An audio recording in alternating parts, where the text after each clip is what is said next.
नमस्कार दोस्तों, मैं नितेश उपाध्याय आप लोगों के लिए एक बार फिर बैंकिंग से रिलेटेड कुछ क्वेश्चंस लेकर के आया हूं और इन क्वेश्चंस को हम फटाफट करेंगे आज। ठीक है, तो क्वेश्चन है हमारा, एक रेफ्रिजरेटर का नकद मूल्य 4,000 रुपये है तथा रेफ्रिजरेटर 1,500 रुपये के नकद भुगतान पर तथा 850 रुपये की 3 मासिक किस्तों पर भुगतान द्वारा किया जाता है, तो ब्याज की दर ज्ञात करो। ठीक है, हम ब्याज की बात कर लेते हैं। क्वेश्चन नंबर 1 है यहाँ पर हमारा। क्वेश्चन नंबर 1 कह रहा है कि जो अमाउंट है वो हमारे पास 4,000 है, ये उसकी ओरिजिनल प्राइस है। ठीक है, प्लस बात करते हैं उसकी नकद की, यानी नकद जो दिया गया है, ठीक है, वो 1,500 प्रोवाइड किया गया और किस्त जो बनी है, इंस्टॉलमेंट जो बनी है वो 850 रुपये की बनी है। ठीक है, इससे हमें इसका रेट ऑफ इंटरेस्ट निकालना है। तो ठीक है, हम बात कर लेते हैं नेक्स्ट पॉइंट की कि यहाँ पर ये इंटरेस्ट बनेगा कितना। ठीक है, तो लास्ट टाइम जैसे मैंने इस टाइप का एक क्वेश्चन भी कराया था, हम फर्स्ट मंथ की किस्त की बात करते हैं। First month is equal to 4,000 minus 1,500 minus करेंगे 2,500 हो जाएगा। सेकेंड अगर मंथ की बात करता हूँ मैं, सेकेंड मंथ की अगर मैं बात करूँ तो यहाँ पर होगा 2,500 minus 850 is equal to, minus कर देंगे इसको सिंपल। ठीक है, अब अगर हम माइनस करेंगे तो ये कितना हो जाएगा, यहाँ बचेगा 1,650। ठीक है, इस 1,650 को हम, चलिए, तो 1,650 को ये थर्ड मंथ की किस्त की बात कर लेते हैं। थर्ड मंथ, ठीक है, थर्ड मंथ में कितना होगा, यानी 1,650 माइनस 850, ये हो जाएगा हमारा 800। टोटल प्रिंसिपल वैल्यू, जैसे मैंने लास्ट टाइम आपको क्वेश्चंस कराया था तो उसमें भी क्या देखा था हमने कि यहाँ की वैल्यू को प्लस किया था, इन सभी वैल्यूज को प्लस कर लिया था and after that principal value निकाली थी हमने। तो प्रिंसिपल वैल्यू इन सबको प्लस करके निकालेंगे तो टोटल कितना बनेगा, ये 0, यहाँ पे 5 आ जाएगा एंड 6 11 और 8 19 1 4, यानी 4,950 बन रहा है। ठीक है, ये वो अमाउंट है। अगर ये इन सभी किस्तों को क्या करेगा, वन टाइम में पे करेगा, वन मंथ में पे करेगा, तो इतना पे करना पड़ेगा उसको वन मंथ के लिए। ठीक है, तो ठीक है, मैं अब बात कर लेता हूँ नेक्स्ट कॉन्सेप्ट की कि अगर ये वन मंथ में पे कर रहा है तो रेट ऑफ इंटरेस्ट कितना होगा। अब यहाँ पे हमें सबसे पहले तो इसका रेट जो, सॉरी, जो टोटल ब्याज दे रहा है, नहीं, जो इंटरेस्ट दे रहा है वो कितना दे रहा है मैं बात कर लेता हूँ। तो यहाँ इंटरेस्ट निकाल लेते हैं। इंटरेस्ट निकालेंगे, 1,500 नकद दिया है उसने प्लस 850 की 3 मासिक किस्त हैं और उसमें से आप 4,000 माइनस कर दीजिए, ये हो जाएगा 1,500 प्लस 2,550 माइनस 4,000 और ये लास्ट अमाउंट बचेगा 50 रुपीज़, जो हमारा क्या है, इंटरेस्ट है। बात कर लेते हैं आर की, यानी एसआई कितना हो जाएगा, 50 हो जाएगा इंटू 100 अपॉन प्रिंसिपल वैल्यू 4,950 हो जाएगी इंटू, और यहाँ पे जो टाइम होगा वो 1/12 अप्लाई करना पड़ेगा क्योंकि ये वन मंथ में पे कर रहा है वो इंस्टॉलमेंट, यानी एक बार में ही सारा अमाउंट दे रहा है जो यहाँ तक उसने आपका लेफ्टेड अमाउंट था। अब ये 12 ऊपर चला जाएगा, अगर मैं इसको सॉल्व करूँगा तो ये हो जाएगा 5,000 इंटू 12 अपॉन 4,950, जीरो से जीरो डिवाइड हो जाएगा। इसको मैं और डिवाइड कर लेता हूँ तो ये बचेगा आपका 1,200 अपॉन 99, इसको मैं डिवाइड कर लेता हूँ 100, 5 से डिवाइड करेंगे 9 ठीक है। अब इसको डिवाइड करेंगे तो ये अप्रॉक्सीमेट 12.1% आ जाएगा। ठीक है, ये हमारा आंसर हो गया। ठीक है, तो चलिए स्टार्ट करते हैं second question. Question number two हमारा बोल रहा है, अमरीश ने 5,000 रुपये उधार लिए, पी इज इक्वल टू 5,000 है एंड रेट ऑफ इंटरेस्ट उसने बोला है उधार लिए जिसकी अदायगी उसे 3 बराबर किस्तों में करनी है। यदि ब्याज की दर 5% वार्षिक हो तो 5% एनुअल है, ये याद रखना है, प्लस तो वार्षिक किस्त होगी। तो फिर इसमें किस्त कितने की बनेगी वो ये पूछ रहा है। ठीक है, हम बात कर लेते हैं, लेट करते हैं सबसे पहले, लेट दी इंस्टॉलमेंट बनेगी एक्स। ठीक है, तो मैं फर्स्ट इंस्टॉलमेंट की बात करता हूँ। ठीक है, फर्स्ट किस्त या पहली किस्त लिख लेता हूँ मैं यहाँ पर। फर्स्ट इंस्टॉलमेंट बनेगा हमारा, फर्स्ट इंस्टॉलमेंट का अमाउंट मैं A1 लिख रहा हूँ तो ये हमारा बनेगा x इंटू 5 है तो ये 20/21 बनेगा फर्स्ट किस्त के लिए। अब दूसरी किस्त के लिए ये समझ गए होंगे आप लोग। ठीक है, अगर नहीं समझ आया है तो मेरी लास्ट वीडियो है, पहले आपको वो देखनी पड़ेगी एंड आफ्टर दैट इसको आप इजीली समझ पाएंगे। ठीक है, और अब मैं दूसरी किस्त की बात करता हूँ। दूसरी किस्त की बात करें तो ये कितनी बनेगी, ये हमारी नॉर्मल, फटाफट A2 निकाल देते हैं हम यहाँ पर, x इंटू 20/21 की पावर 2, और यहाँ पे तीसरी किस्त की अगर मैं बात करता हूँ तो ये हमारी बनेगी, ठीक है, तीसरी किस्त की बात करते हैं तो ये हमारी बन जाएगी A3 is equal to x into 20/21 का क्यूब। बस ये सारा अमाउंट किसके इक्वल होना चाहिए, प्लस होकर के हमारा 5,000 के इक्वल हो जाना चाहिए, तो हमें भाई बस यही अप्लाई करना है। Now the total amount is कितना हो जाएगा, इसमें से कॉमन क्या आ रहा है, 20/21 कॉमन आ जाएगा, और यहाँ से बचेगा 1 + 20/21 प्लस 400/441, ठीक है, इज इक्वल टू 5000। ये आप इजीली समझ गए होंगे, मैंने फटाफट थोड़ा सा फास्ट कर रहा हूँ मैं क्वेश्चन के लिए, ठीक है, इजीली आप समझ रहे होंगे। इसको मैं सॉल्व कर लेते हैं फटाफट। यहाँ पर एक्स को यहीं छोड़ेंगे और यहाँ पे हमारी वैल्यू हो जाएगी 5000 इंटू 21/20 इंटू, अब इसको मैं अप्लाई करूँ तो ये हो जाएगा हमारा, यहाँ पे आएगा 441 अपॉन, इसको देखेंगे अगर हम तो ये बनेगा हमारा, मैं इसकी मल्टीप्लाई कर लेता हूँ प्रॉपरली, ठीक है, तो ये हमारा आ जाएगा 1261। अब इसको पूरा डिवाइड कर लेते हैं, और डिवाइड करने के बाद जो हमारा आंसर निकल के आएगा वो आएगा, तो यहाँ पर इसकी वैल्यू आ रही है 1836.04, इतने रुपए की ये किस्त बन रही है, ठीक है। तो चलिए स्टार्ट करते हैं क्वेश्चन नंबर 3 की तरफ, ठीक है। क्वेश्चन नंबर 3 कह रहा है हमारा, किसी व्यक्ति ने बैंक खाते में बचत खाता खोला, बैंक के बचत खाते में पासबुक की प्रविष्टियां निम्नवत हैं, जैसे 2 जनवरी 1983 में उसने नकद जो क्रेडिट किए हैं वो 100 रुपीज़ क्रेडिट किए हैं, यानी टोटल जो शेष हो जाता है वो हो जाता है 1000, ठीक है, यानी अमाउंट टोटल कितना हो गया 1000। 20 मार्च को उसने 500 rupees debit means credit out कर दिए, ठीक है, 1983 में ही, तो ये टोटल अमाउंट हो गया 1500। अब 22 अप्रैल के लिए क्या हुआ, चेक द्वारा उसने 500 रुपीज़ क्या कर लिया, डेबिट कर दिया, तो अब टोटल अमाउंट बचा 1000, ठीक है। तो देख लेते हैं यहाँ क्वेश्चन नंबर 3 का कह रहा है हमारा, तो यदि ब्याज की दर 5% बार्षिक हो तो 1 जनवरी 1983 से 30 जून 1983 तक बैंक द्वारा देय ब्याज होगा।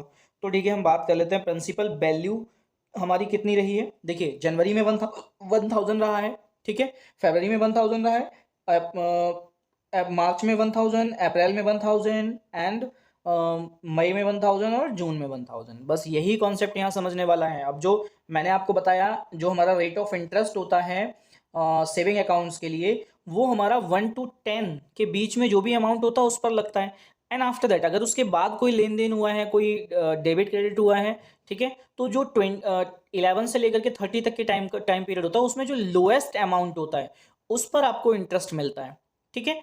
तो अब यहाँ पे जब 20 मार्च को उसने डिपॉजिट किया और 22 अप्रैल के लिए वो आपका क्या हो गया, डेबिट हो गया, तो 500 पे तो कोई अमाउंट यानी कोई भी जो ब्याज है वो नहीं मिलेगा, ठीक है। जब 500 पर कोई ब्याज नहीं मिलेगा तो फिर हम क्या करेंगे, नेक्स्ट कॉन्सेप्ट सॉल्व करेंगे। तो ये हमारा यानी टोटल जो 6 मंथ के लिए अमाउंट रहा है वो रहा है 1000, ये चेंज नहीं हुआ है 1000, ठीक है। तो इसी पर रेट ऑफ इंटरेस्ट है 5%, यानी जो इंटरेस्ट मिलेगा वो इसी 1000 पे मिलेगा बस, ठीक है। अब बात करते हैं टाइम की, तो टाइम रहा 6 मंथ, ठीक है, ये पर एनम है। अब जब ये पर एनम है तो इसको मुझे क्या करना पड़ेगा, मंथली बनाना पड़ेगा, तो R/12 मंथली हो जाएगा, ठीक है, ये परसेंट मंथली हो गया। तो बात कर लेते हैं यहाँ पर किसकी, अमाउंट की, सॉरी SI की, SI की बात कर लेते हैं। इनकी P की वैल्यू 1000 इंटू R की वैल्यू 5/12 इंटू मंथ है हमारे 6, और ये 120 डिवाइडेड बाय 0 2 से डिवाइड करेंगे तो ये 5 हो जाएगा, और दोनों को डिवाइड कर देंगे 25 हो जाएगा। मतलब एग्जैक्ट वैल्यू जो हमारी आई है वो कितनी आ गई, 25 रुपीज़, यानी जो SI रहेगा 6 मंथ के लिए 1000 का, वो कितना रहेगा, ओनली 25 रुपीज़ बस, ये उसको 6 मंथ में मिलेगा। यहाँ तक किसी को कोई कन्फ्यूजन? तो चलिए नेक्स्ट क्वेश्चन पर आते हैं। बैंक में सबसे अधिक ब्याज दर किस योजना में मिलती है? आप लोग ये मुझे कमेंट बॉक्स में लिखेंगे, ठीक है। इसका पोल भी आपको चैनल पे मिल जाएगा, ठीक है। तो मैं यहाँ पे ऑप्शन दे देता हूँ, जो बैंक में ब्याज होता है सबसे ज़्यादा किस पर मिलता है, चालू खाते में, बचत खाते में, 36 माह का या 36 माह की सावधि जमा योजना में, या 12 माह की आवर्ती जमा योजना में, ठीक है। ये क्वेश्चन थोड़ा सा करंट से भी रहेगा, यहाँ पे आप जो करंट एट प्रेजेंट टाइम बैंकों में चल रहा है, ठीक है, उसके अकॉर्डिंग भी आंसर कर सकते हैं, ठीक है। चलिए तो हम नेक्स्ट क्वेश्चन पर आते हैं, इसको भी छोड़ देते हैं, ठीक है। पोल आ जाएगा तो आप चैनल पे पोल से उसको सॉल्व कर दीजिएगा, ठीक है। चलिए नेक्स्ट क्वेश्चन आता है, पंजाब नेशनल बैंक के बचत खाते में पासबुक की प्रविष्टियां, जनवरी माह की प्रविष्टियां निम्न प्रकार हैं, जनवरी की हैं, यानी क्वेश्चन नंबर 4 की बात कर लेते हैं हम यहाँ पर। जनवरी में बोल रहा है कि 1 जनवरी 1990 को उसके जो अकाउंट में अमाउंट था वो 6500 था। अब उसने 5 को 1500 क्या कर लिया, निकाल लिया, तो उसके अमाउंट बचा 5000। ठीक है, 7 को उसने 850 रुपीज़ फिर ऐड कर दिया। ठीक है, अब उसका अमाउंट हो गया 5850 रुपीज़। अब उसने क्या किया, 1200 वापस से निकाल लिए, तो उसका अमाउंट बचा कितना, 4650 रुपीज़। ठीक है, अब 31st के लिए उसने ट्रांसफ़र किया चेक, और वो हो गया 1800।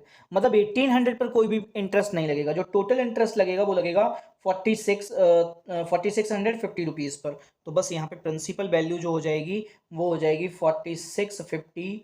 ठीक है, कितना इंटरेस्ट लगेगा ये भी बता देते हैं हम यहाँ पर, और रेट ऑफ इंटरेस्ट उसमें दिया नहीं है, तो मैं रेट ऑफ इंटरेस्ट लिख लेता हूँ यहाँ 10%, अगर मान लीजिए है, सपोज दैट इतना मिलता नहीं है बेसिकली।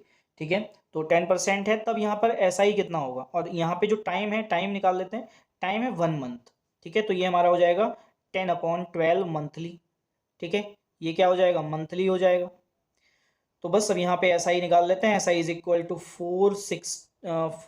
4650 इंटू 5, सॉरी 10/12 इंटू 10/12 हो जाएगा। ठीक है, और यहाँ पे टाइम हो जाएगा 1 मंथ, और ये 100, तो 2 जीरो से 2 जीरो डिवाइड हो जाएंगे, मल्टीप्लाई 12 से डिवाइड हो सकता है क्या, 5 6 12 से डिवाइड कर लेते हैं, मैं यहाँ पे डिवाइड कर देता हूँ, 10 और 105 मतलब 8.96, और यहाँ बचेगा हमारा 990, तो यहाँ 7।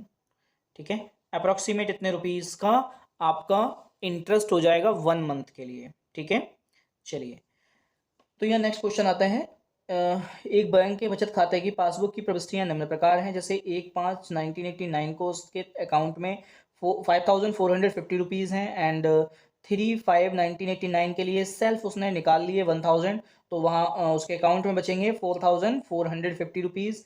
उसने 5 को ही कैश में 550 रुपीज़ डिपॉजिट कर दिए, उसका अमाउंट हो गया कितना, 5000। अब उसने 11/5 को सेल्फ लीव 1000 निकाल लिए, तो उसका टोटल अमाउंट हो गया 4000, और उसने वापस से 31st के लिए कैश ट्रांसफर किया 2000 का। तब इस केस में जो ब्याज है वो किस पर लगेगा, तो ठीक है, जो हमारा 11 को जो अमाउंट रहा है वो 1000 उसने निकाला है, और आफ्टर दैट जो बैंक का स्टेटमेंट है, स्टेटमेंट के अकॉर्डिंग उसका 4000 लेफ्टेड अमाउंट था, तो जो ब्याज लगेगा वो किस पर लगेगा, 4000 पर लगेगा। ठीक है, तो यहाँ याद रखना है ये। एंड नेक्स्ट क्वेश्चन है, मई माह में किस राशि पर ब्याज, अच्छा ये तो हो गया क्वेश्चन। विनीता की बचत खाते की पुस्तक में दिनांक तथा शेष धनराशि निम्नवत अंकित है, यदि ब्याज की दर 5% वार्षिक रही हो, प्रति वर्ष हो, तो 30 अप्रैल 1989 तक ब्याज क्या होगा। तो ठीक है, हम यहाँ चेक कर लेते हैं क्वेश्चन नंबर 5। जनवरी 1989 में 500 शेष था, 10 जनवरी 1989 में 800 शेष था, 17 जनवरी में 1000 हो गया, और 9 फरवरी में हमारा 1200 हो गया, एंड 12/15, अच्छा मैं यहाँ पे इसको नोट ही कर लेता हूँ, ज़्यादा इजी रहेगा।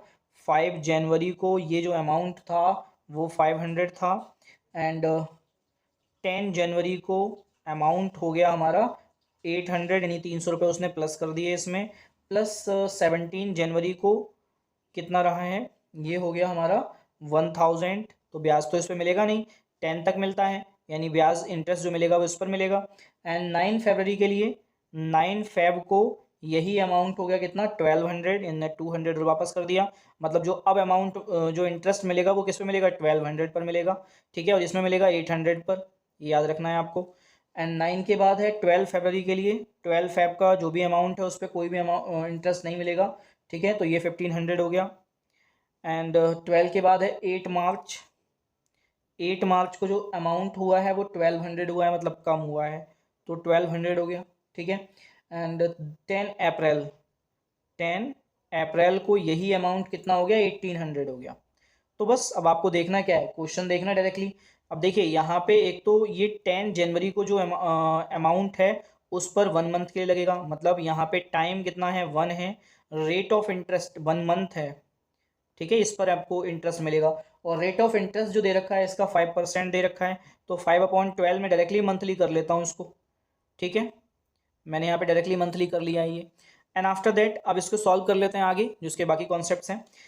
यहाँ पे 17 जनवरी को कोई भी इंटरेस्ट नहीं मिलेगा, 1000 है, ठीक है। 9 फेब को 1200 है, तो 9 फेब और 12 फेब, तो 12 फेब वाले में कुछ नहीं मिलेगा, केवल 9 फेब वाले में मिलेगा। 9 फेब में इसका कितना बनेगा, मैं 1 मंथ का ही निकाल रहा हूँ, यहाँ भी टाइम रहेगा 1 मंथ, ठीक है, और रेट ऑफ इंटरेस्ट सेम है, ठीक है, 1200 हो गया। अब नेक्स्ट पर आते हैं, 12 फेब को कोई इंटरेस्ट नहीं मिलेगा, 8 मार्च को 1200 रहा, तो फेब में ये केवल 1200 पे मिलेगा, 1500 पे कुछ भी नहीं मिलेगा। तो यहाँ पे 8 मार्च को जो भी मिनिमम अमाउंट होगा उस पर मिलेगा, टाइम रहेगा 1 मंथ, ठीक है, और यहाँ पे 1200 पर इंटरेस्ट मिलेगा। 10 अप्रैल को उसने 1800 कर दिया, तो 10 अप्रैल पे मिलेगा, ठीक है, 10 अप्रैल पे क्या मिलेगा, यानी कि t is equal to 1 month, इस पर आपको इंटरेस्ट मिलेगा। तो चलिए स्टार्ट करते हैं इसको क्वेश्चन के लिए, समझते हैं पहले तो क्वेश्चन। यहाँ पे उसका कहने का मेन पर्पज है कि जनवरी में 800 रहा, फरवरी में 1200 हो गया, मतलब 800 तो रहा ही रहा, ठीक है। 8 मार्च के लिए 1200 हो गया, मतलब फिर वापस से 1200 तो रहा ही रहा है, ठीक है, और ये 1800 हो गया, मतलब 1200 रहा ही रहा है। तो मैं अब इसमें क्या करता हूँ कि छोटे छोटे पार्ट्स में इसको निकाल लेता हूँ, ज़्यादा इजी रहेगा, या फिर डायरेक्टली भी निकाल सकते हैं। तो मैं ऐसा ही निकालता हूँ जनवरी के लिए। जनवरी के लिए ऐसा ही हो जाएगा, 800 इंटू 5/12 इंटू 1/100, दो जीरो जीरो डिवाइड हो जाएंगे, 40/12, ये हमारा ऐसा ही आ गया जनवरी के लिए। अब ऐसा ही निकालते हैं फेब के लिए, तो फेब में कितना हो जाएगा, 1200 इंटू 5/12 इंटू 1/100, ये दो जीरो डिवाइड हो जाएंगे, ये कट जाएगा, यानी 5 आ जाएगा डायरेक्टली। अब निकालते हैं मार्च के लिए, ठीक है, मार्च के लिए ऐसा ही कितना हो जाएगा, मार्च के लिए ऐसा ही हो जाएगा हमारा 1200 पर, ठीक है, 1200 पे लगेगा, मतलब 1200 इंटू 5/12 इंटू 1/100, तो ये यहाँ से पूरा फिनिश हो जाएगा, और यहाँ भी 5 आ जाएगा, ठीक है।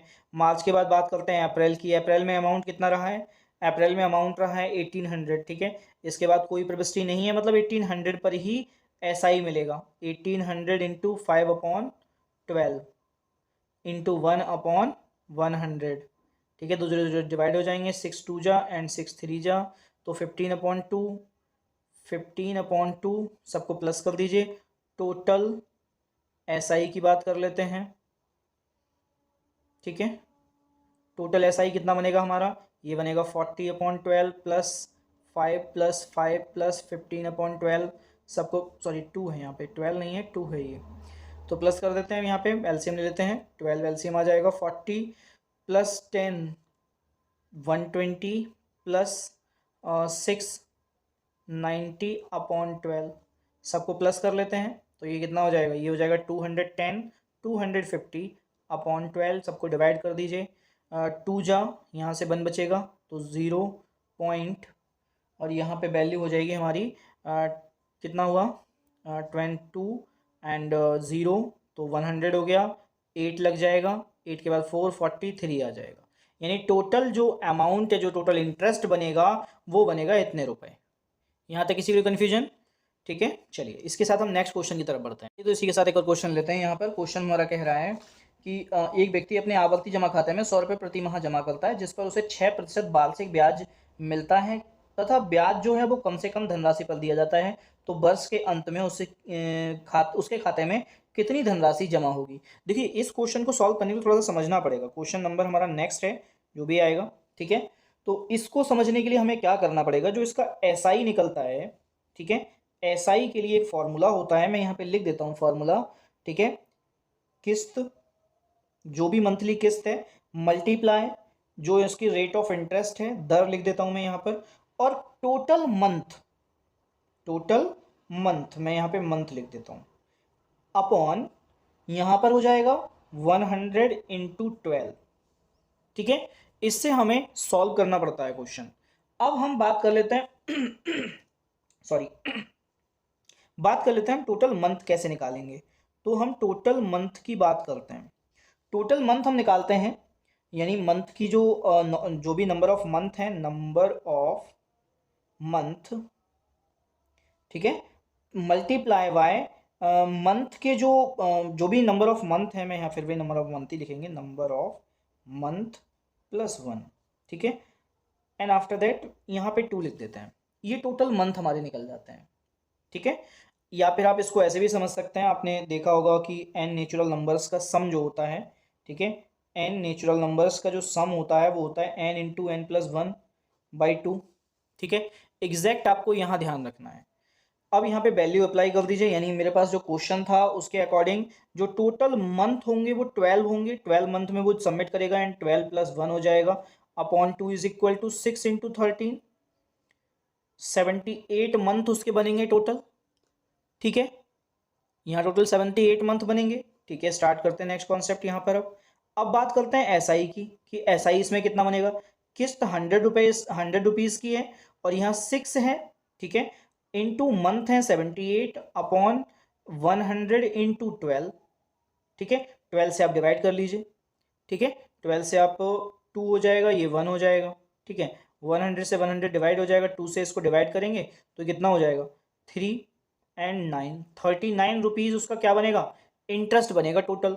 नाउ लास्ट ईयर के लास्ट में, साल के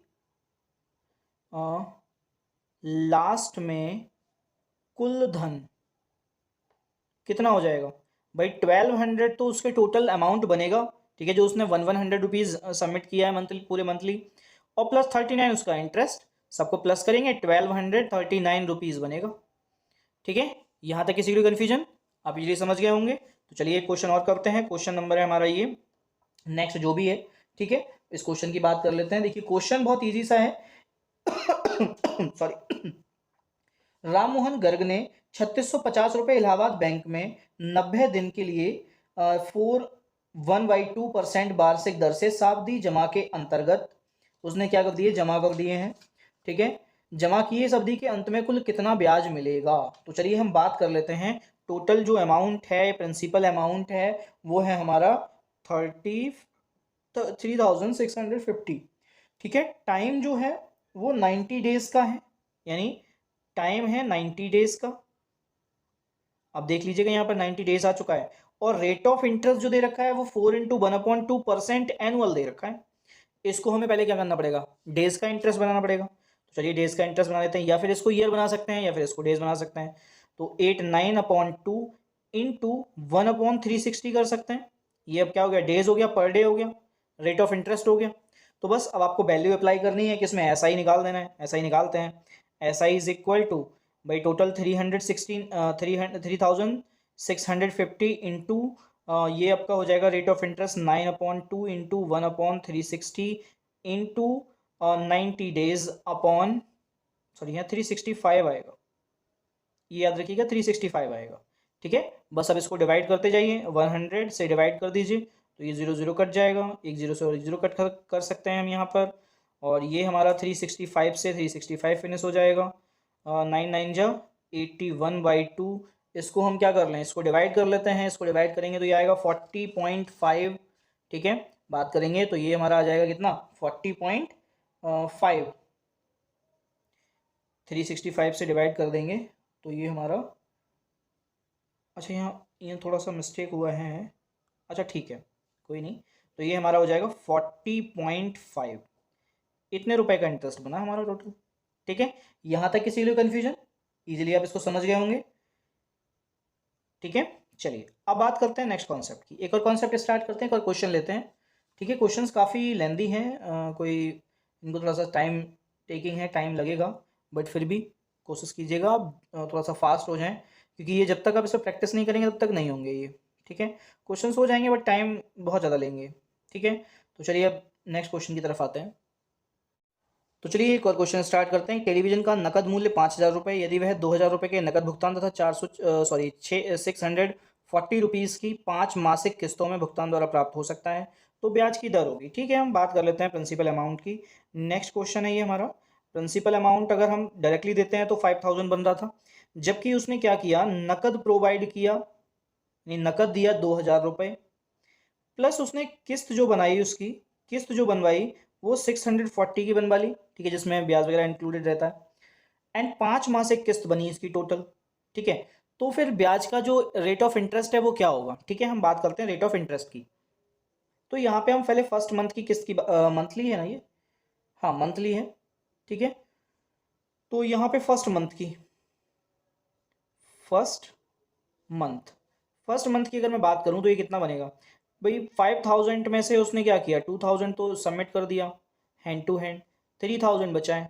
इस 3000 में 5 मासिक किस्तों में 640 रुपीज़ उसने सबमिट किए हैं। तो ठीक है, यहाँ सेकेंड किस्त की बात करते हैं, मैं डायरेक्टली लिख देता हूँ सेकेंड मंथ में हो जाएगा 3000 माइनस 640 इज इक्वल टू 2360। ठीक है। थर्ड की बात कर लेते हैं, थर्ड मंथ में कितना होगा, 2360 माइनस 640, तो ये आएगा 062 एंड 13 में से 6 जाएगा तो 7 बचेगा, यहाँ 1 आ जाएगा। फोर्थ मंथ की बात करते हैं, इसमें हो जाएगा 720 माइनस 640 इज इक्वल टू, यहाँ से माइनस होगा तो 0, 12 में से 4 जाएगा तो यहाँ बचेगा 8 एंड 6 में से 0 1। ठीक है। फिफ्थ की बात करते हैं, फिफ्थ मंथ की जो किस्त बनेगी उसमें बनेगा हमारा 1080 माइनस 640 इज इक्वल टू, ये टोटल बन जाएगा हमारा 0 एंड 8 में से 4 जाएगा तो 4, 10 में से 6 जाएगा तो 4।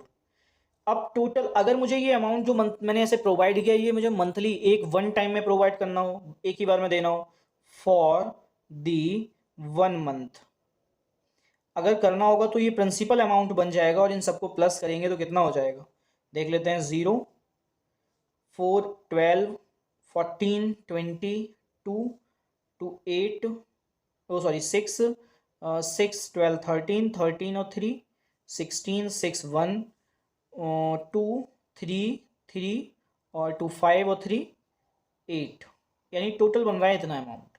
ठीक है। और रेट ऑफ इंटरेस्ट की अगर मैं बात करता हूँ तो रेट ऑफ इंटरेस्ट उसने दे रखा है, अच्छा पूछा है, सॉरी रेट ऑफ इंटरेस्ट पूछा है उसने, और हमसे जो टाइम बोला है, टाइम अच्छा नहीं बोला है, तो ठीक है। अच्छा ये जो अमाउंट है, ये टोटल अमाउंट किसके लिए बनेगा, 8600 के लिए बनेगा। और इसका टोटल जो अगर मैं बात करूँ 5000 के और इन सबकी ब्याज की, ठीक है, तो कितना ब्याज आएगा, यानी इंटरेस्ट कितना बनेगा। तो इंटरेस्ट की बात कर लेते हैं हम यहाँ पर, 2000 उसने नकद दिया है प्लस 640 की 5 किस्त बनी है उसकी, ठीक है, माइनस 5000 उसको माइनस करना है, तो 2000 प्लस 002 माइनस 5000, टोटल हो गया 5200 माइनस 5000। ठीक है, इसको माइनस करेंगे, 200 हमारा क्या बना है, इंटरेस्ट बना है। तो बस अब यहाँ पे वैल्यू प्रोवाइड करनी है आपको, सॉरी ऐसा रेट ऑफ इंटरेस्ट निकालना है, तो ऐसा ही तो हमारा 200 आ गया इंटू 100 अपॉन प्रिंसिपल वैल्यू 8600 है, और इंटू, अब मैं बात करता हूँ किसकी, यहाँ पे टाइम रहेगा कितना, मंथली है, तो मैं मंथली इसको कर देता हूँ 1 × 12, क्योंकि ये मुझे वन टाइम में पे करना है, 1 मंथ में पे करना है, तो 1 × 12 हो जाएगा, तो 2 0 से 2 0 डिवाइड हो जाएंगे। ठीक है।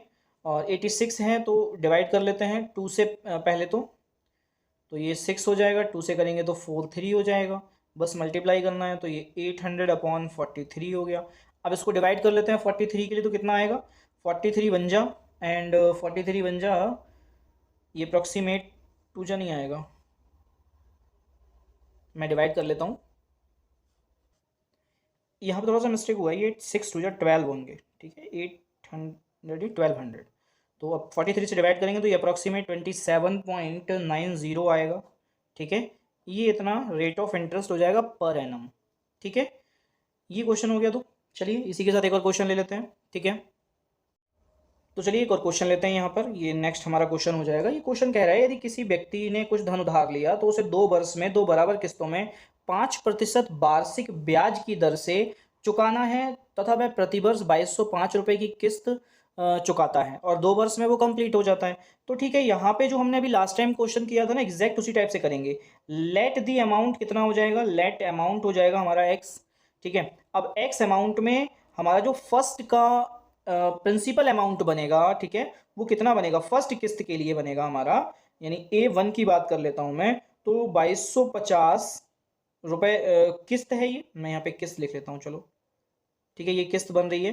तो फर्स्ट, फॉर दी फर्स्ट किस्त, फर्स्ट ईयरली है, हाँ ईयरली है, फर्स्ट ईयर की जो किस्त बनेगी वो A1 से मैं नोट कर रहा हूँ, और यहाँ बनेगी 2205 रुपये इंटू 5% एनम, 5% एनुअल है, हाँ ठीक है। रेट ऑफ इंटरेस्ट इसका दे रखा है 5% एनुअल, ठीक है। तो बस ये 5% एनुअल लगाने से ये कितना हो जाएगा, 20/21 हो जाएगा, सिंपल कॉन्सेप्ट है। और यहीं पर अगर मैं इसको सॉल्व करूं, चलिए सॉल्व बाद में कर लेते हैं, सेकेंड ईयर के लिए निकालते हैं। तो सेकेंड ईयर के